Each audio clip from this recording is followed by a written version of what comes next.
আজকে তৈরি করছি আলু পটল আর কচু দিয়ে একটি সুস্বাদু রেসিপি, একদম নতুন মশলায়।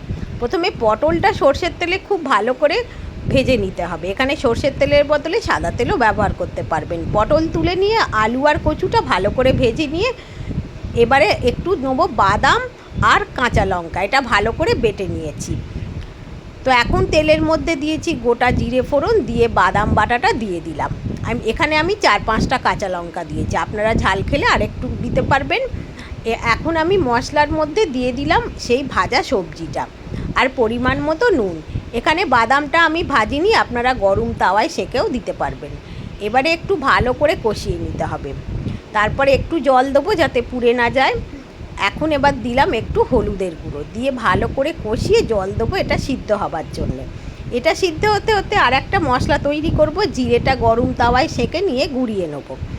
এখন সবজি সিদ্ধ, এবার মশলার গুঁড়োটা দিয়ে দিলাম, জিরে ভাজার গুঁড়ো। এটা অসম্ভব সুস্বাদু খেতে হয় একটা রেসিপি এমনি।